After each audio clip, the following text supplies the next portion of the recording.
All right, welcome everyone. We're Semblance of Sanity. I'm Caleb. I'm Jacob. And we're here for Legend of the Galactic Heroes, episode 55. Okay. Reinhard has had his conversation with Mariendorf and discussed the Admiralty and rewarding them. Yeah. And, also had another conversation, with someone, I forget who it was. That definitely wasn't built up to or anything. Right, exactly. No. At like this perfect halfway point of the show. Oh, yeah. I'm sure it was utterly just inconsequential, won't have any impact on the rest of the series. No. Yeah. And given that this is basically the end of the war, at least for the foreseeable future, there's no immediate signs of revolution that will even be possible at this point here.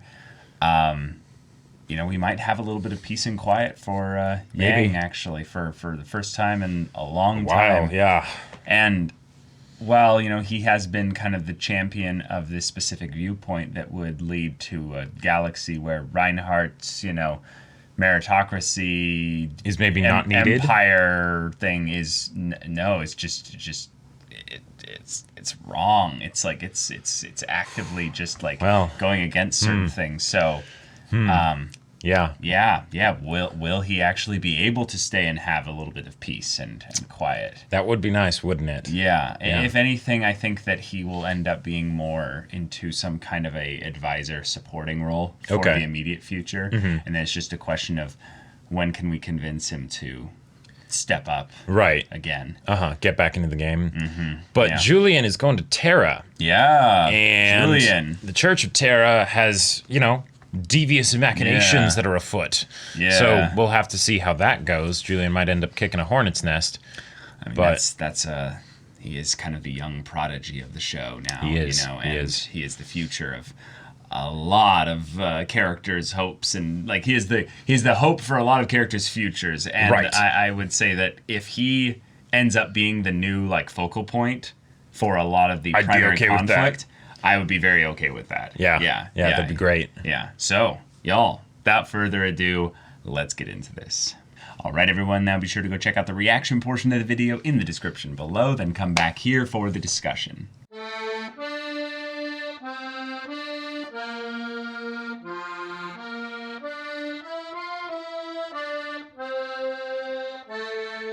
All right. Okay. Yep. We got everything. New status quo, new OP, new ED, both absolutely fantastic. I love them. Love them so much. Yep. We've got basically a new foundation that we'll be building up upon which the next conflict or section of the story will basically be take place. Yeah, taking place, yeah. And we've got some good concrete ways of moving forward the whole thing with the Sherwood Forest, with Mercats and everything, because apparently there's going to be 1,800 ships that are going to be scuttled, destroyed, because that's part of the agreement. But, hey, if someone were to pick those up, pick those up, or when they would think they were destroyed, but turns out they were actually retrieved. Now, I'm guessing the Empire is going to be overseeing the destruction of them to make sure it happens. But it might be a thing, like you were saying, where it's they'll be scuttled, but it's more like they're going to be, put into some kind of a reach of a vacuum of space or something like that. That'll just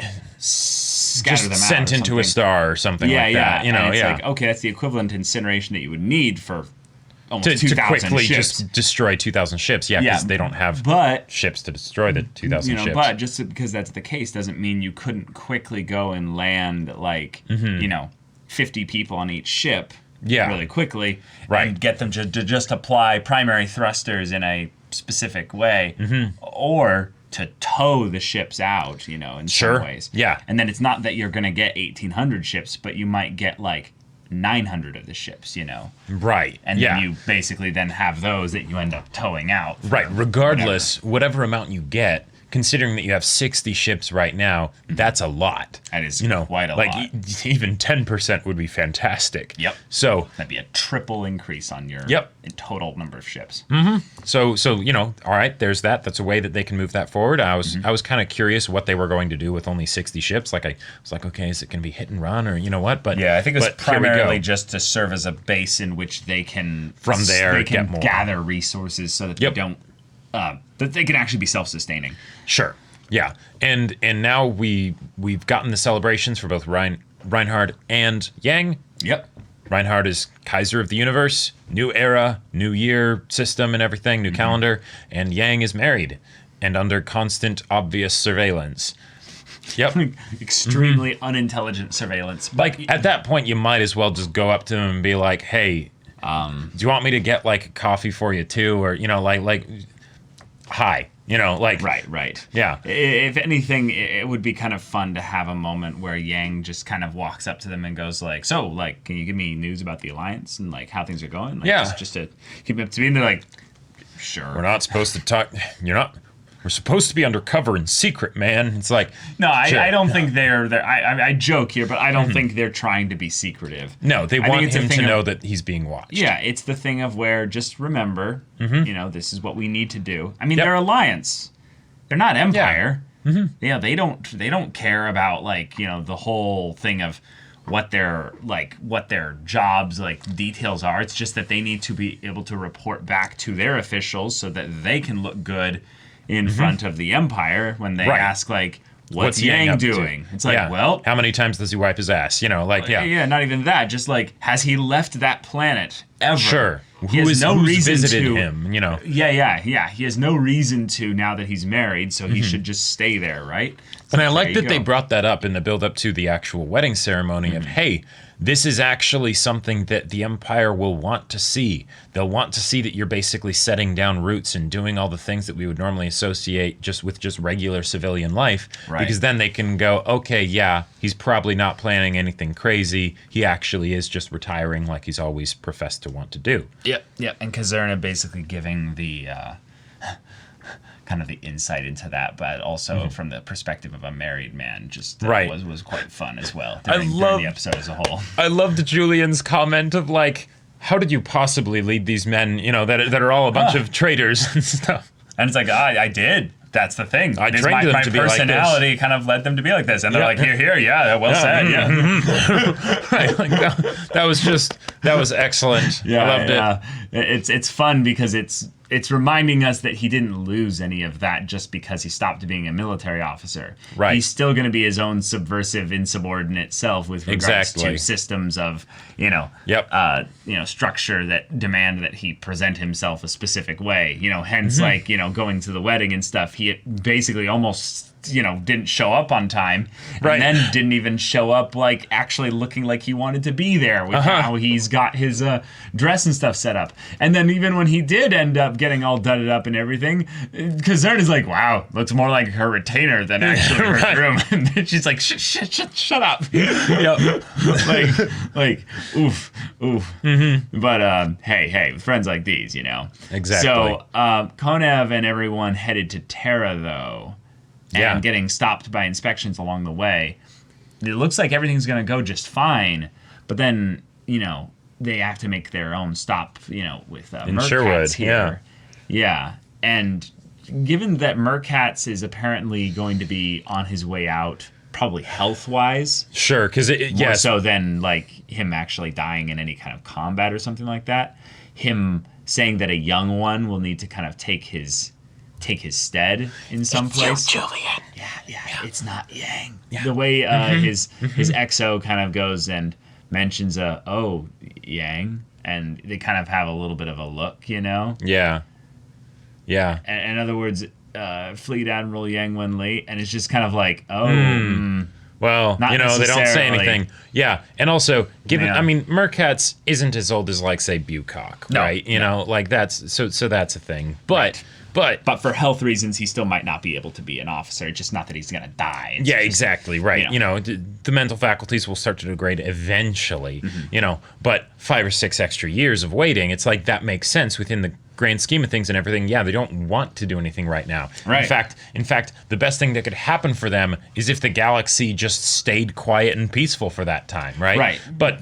Because probably not going to happen. But because while Reinhardt's going to solidify his own power base and stuff, civilization is going to do what civilization does, and ordinary people are going to just find the points where the support beams of the Empire are not necessarily as well reinforced. And the example that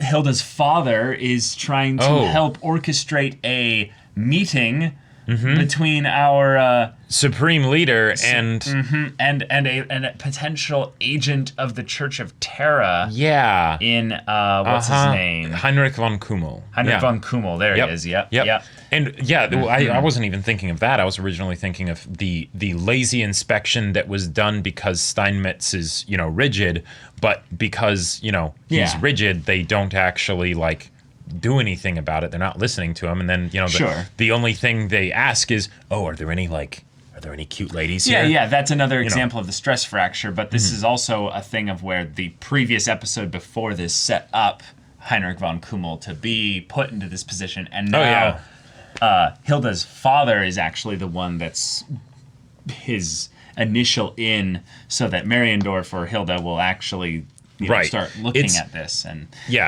that's then just another degree. That's only one more degree of separation between him and Yang. I'm sorry, Reinhard. Reinhard, because it's one of those things where Reinhard would never meet with Kummel normally, anyways, right? The only reason he would at all is if specifically it's as a favor for Hilda, right? Which she didn't even seem like she wanted to, she's like, oh, okay, it's that whole thing of she's like, I'll handle it if anything. Right, it's cool, celebration, all right, fun time. Someone comes up, even worse, a family member, and is like, hey, can you do something? Can I leverage our familial connection for you to do something work related? And it's it's like, do you have to really No, but. Yeah. It also feels weird coming off of the bit where he was, making all the things about you're not like other girls. Right. When are you going to settle down, Well, he led up not to that saying eventually, that exactly, but he basically had this bit of where it seemed like he was complimenting her of you've made a way for yourself that is quite different than all the other ladies. Yeah. And it's like, that's exceptional. Or he's just kind of going, it's quite unique of you. Mm-hmm. But, because, you did that, I wonder if that's how you got this position. Oh. I looked at that, and I feel like I don't want to interpret that too negatively, but it felt like one of those things where you can say something that's accidentally, really disrespectful. Yeah, and okay. The way he said that, I was like... I totally didn't pick up on that. Yeah, if you go back and look at the conversation they're having there. Yeah, it was. There were a lot of unnecessary things that were said, not necessarily things that were negative, but it's like, where's this coming from? Because especially since he's trying to get something here, essentially, the words that he's using are there for a purpose. Right. It says it's not necessary to have expert knowledge or everything, isn't it? And he's like, but you've said such things since you were a child, and wouldn't associate with the other young nobles. And to be honest, I was quite concerned. But then maybe that's why you are what you are today. Oh no, I see that as being a complimentary that is thing. A compliment. Of basically saying, good job, you stuck to your guns, and now look at where you are. Way to go. Yeah, that is definitely a compliment. Yeah, you're right. And then, he basically goes. She goes, His Majesty chooses the cabinet ministers himself. I've recommended many, but. Speaking of which, Heinrich was unable to attend the ceremony due to his illness. Yeah. And so he says he hopes that His Majesty will honor him with a visit. Yep. Yeah. So like the narrator told us that Kummel was going to, have drastic consequences on the galaxy and everything. So I'm curious to see where that goes. I don't want it to be something though where if Reinhard does get assassinated or something, that it's because he met with this guy, or I don't know. Anything, there might be an assassination attempt, or maybe some form of bribery or manipulation, extortion, manipulation of something like that. But even if that's all the case, I would see that more as being a thing that would just make Reinhard a little bit more paranoid, if anything. But it wouldn't actually succeed. Also, one of the things that I do want to point out, I can't remember the exact phrasing that was used when the narrator gave that bit about Kummel way back when. Okay. But just because there's drastic consequences, that does not necessarily mean they're in the negative for our characters. That's true. If Kummel is the way that the Church of Terra is going to try and get their claws into the Empire, beyond just having Trunic go over to the Empire, then if it's something where Reinhard comes into direct contact with their agents and they're being actively worked, then that might be something that pulls them into the limelight for him, so that way now they're on his radar and then they can be dealt with. I think that's a low likelihood of it going that way. Okay. But the Church of Terra functions best from the shadows, right? That's how it works, right? As far as, moving things politically in the galaxy. So the only time that they could actually be defeated is if they get brought out into the open. So I'm kind of searching for how that could happen. We have things like Julian going to Terra, and that's one example of it. And this is coming off the fact that Julian had, up until like a while ago, been with a priest of the Church of Terra, bishop, who had given him a lot of info that he shouldn't have. Right. For the church's purposes. Certain, yeah, and even if it maybe didn't go, like, we don't know how much it went into, like, specific, like, technical detail info, it was very much the thing of, like, no, this is a nefarious organization that should definitely be investigated, and, like, you don't know what you're dealing Julian with. got specific details, it's just we don't remember what they were. Gotcha, Yeah. okay. Yeah. But, this episode felt, like a nice transition episode. It set up what the next stage of the story is like. I don't think I have too much more to say on it. Yeah, me neither. I think the biggest thing of it was that we got to see what the characters are currently doing and are currently kind of what's occupying their thoughts and feelings regarding a lot of this stuff. Yeah. And then the only other thing is we got a new character introduced in... Yes, Silverberg. No, Silverberg is one of the new characters guess introduced, but the character in him specifically I felt was rather kind of just, you're going to be the Minister of Industry. Right. But that's thank you, sir. I'm surprised you're doing this, and Right. Like that was a funny. Nice touch. But literally. The idea that they put in a character who is specifically being set up to be some kind of Imperial Alliance love interest, maybe Romeo and Juliet kind of a thing. Well, also if Julian is the future of the galaxy, we need someone who integration. We need someone who is connected to all of the worlds, basically. Someone who is someone who can meet with him in the middle if there is any other moments where they need to communicate beyond just the boundaries of an alliance citizen or an empire, Right. Citizen. Refugee or something else that I want to point out, if you think about it, because I made the whole comment of like, Baka, what's so special about, that boy, he's all soft and everything. And like, yes, Baka, right? But at the same time, could that be seen as a microcosm for the conflict between the Empire and the Alliance, in that they don't, so them as individuals from the Alliance and the Empire. The Alliance and the Empire as a whole, right? There's differences, there's conflicts, there's history, there's reasons for them to not like each other and not be able to get along, right? Okay. But will those end up being overcome, right? And if Julian is the hope for the future, and the idea that eventually this war can truly be ended for good, then maybe this is that sort of parallel representation of how that kind of would happen.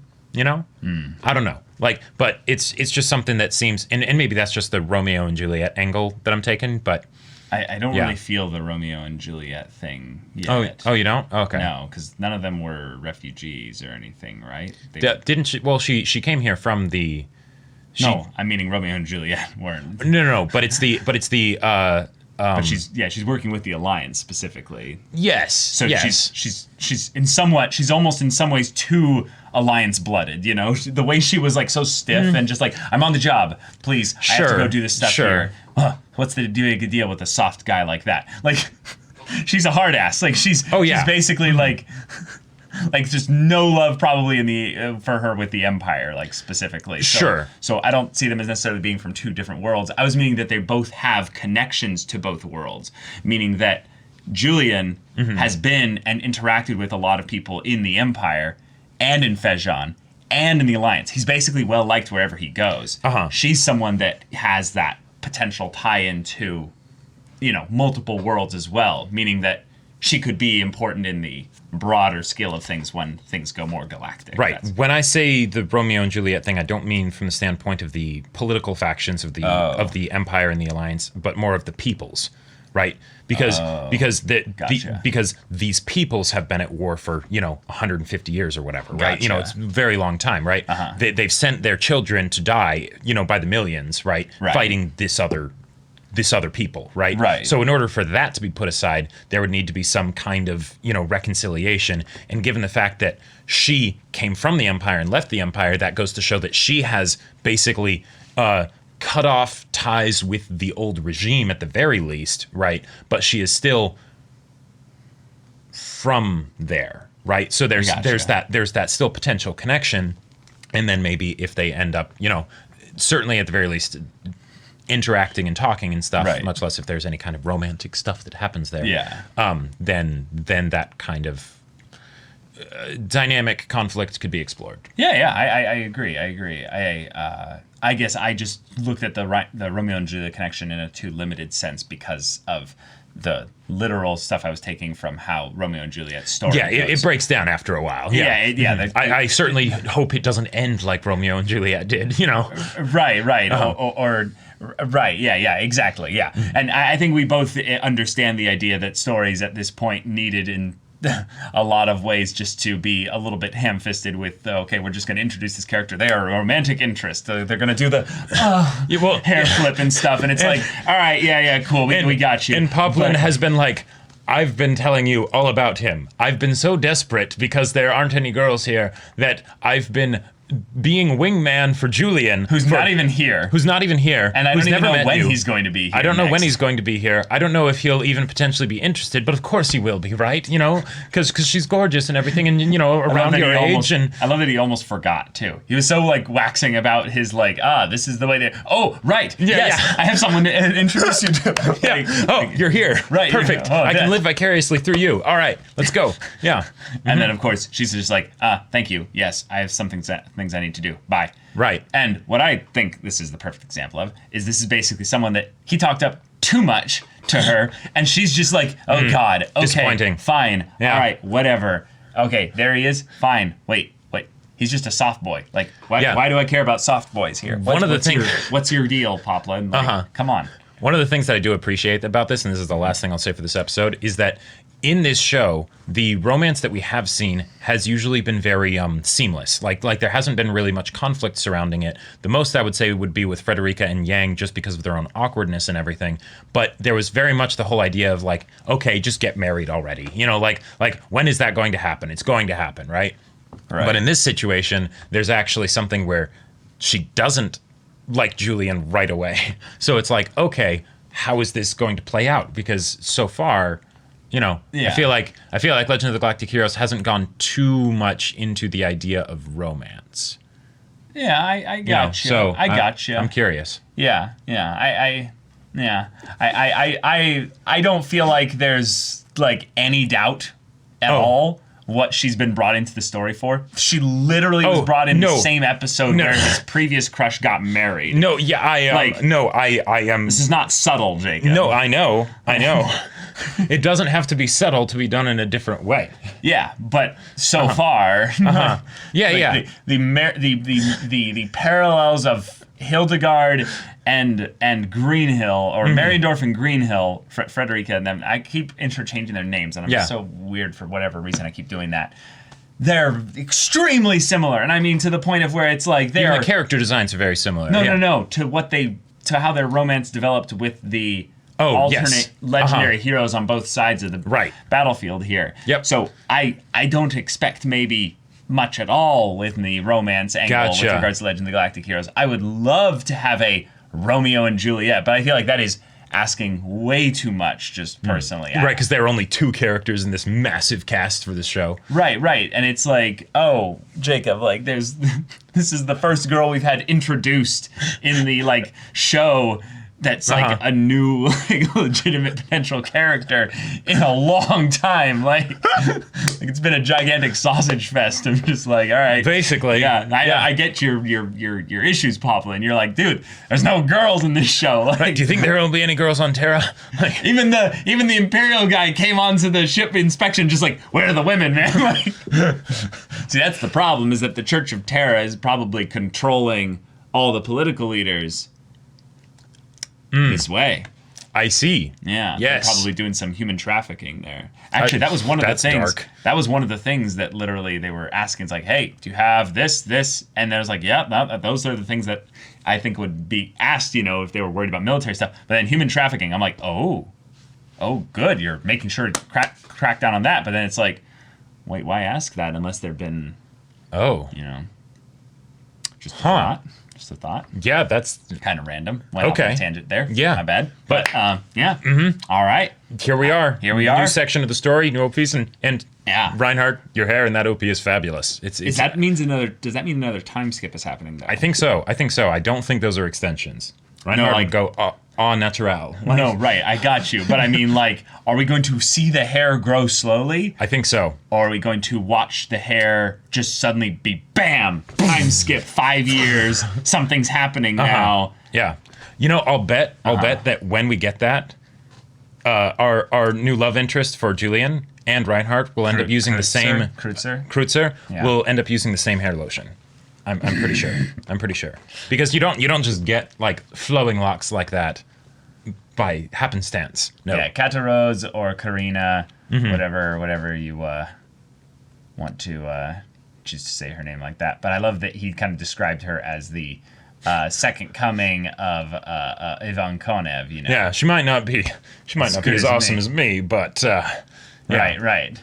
He's like, but I respect her ginger power. It's indeed, quite strong. Yeah. But y'all, thank you so much for watching this episode's reaction and discussion. If you want to see the next episode's reaction and discussion right now, though, go check out the link in the description below for our Patreon. You can get on early access there. You can watch full-length timer reactions there, and all this comes with Discord access, so you can chat with us and the community there about this show, about anime in general, and also be sure to check out our Twitch channel. Yes, the info for that is in the description. But for the gaming stuff, Caleb's playing. I'm playing Cyberpunk 2077, and then I'm playing Persona 4 Golden. Yeah, so if any of that interests you, we'll see it there. But until then, we're Semblance of Sanity. I'm Caleb. I'm Jacob. And we'll see you all next time.